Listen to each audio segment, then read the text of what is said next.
AIIMS अस्पताल महज अस्पताल नहीं है, खास करके एम्स दिल्ली।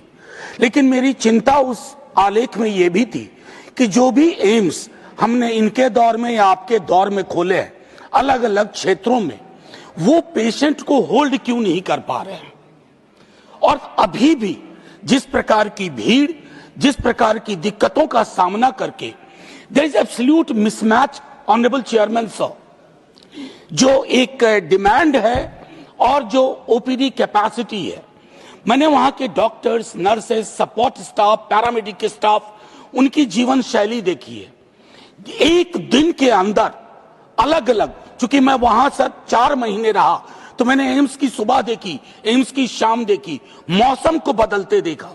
लेकिन जो चीज पीड़ादायक थी सर, वो मैं ये बताऊं कि वहां कई पेशेंट्स को, जो अब ऑनलाइन भी हो गया है तो डेट आगे का मिला करता है, लेकिन वो बीमारी क्रोनिक है, परेशान रहते हैं, वो यहां आ जाते हैं।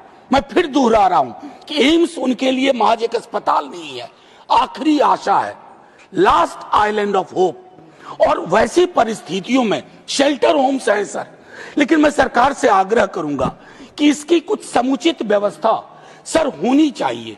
ऐसा इसलिए मैं कह रहा हूं कि अगर हमने जो बाकी एम्स खोले हैं, अगर उसमें भी उसी लेवल का रिसर्च, उसी लेवल का एंगेजमेंट, उसी लेवल का कंपैशन, उसी लेवल का इंड्योरेंस अगर ये होता, तो शायद एम्स दिल्ली में जो वर्कलोड है और जिस प्रकार की जो मैंने कहा कि दिक्कतें हैं सर, एक चीज अक्सर हम नजरअंदाज कर जाते हैं, सरकार में कोई भी हो, जब कोई daily veg earner care taker की भूमिका में होता है एक पेशेंट के, सर वो मेडिकल पॉवर्टी के ट्रैप में फंस जाता है।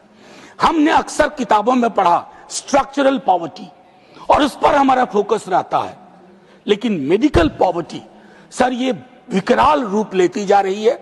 उसके पीछे एक तर्क और भी है सर, कि हमारा हेल्थ सेक्टर का झुकाव निजी क्षेत्र की ओर लगातार बढ़ता जा रहा है।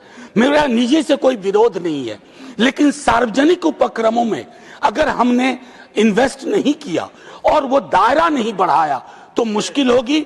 शुक्रिया।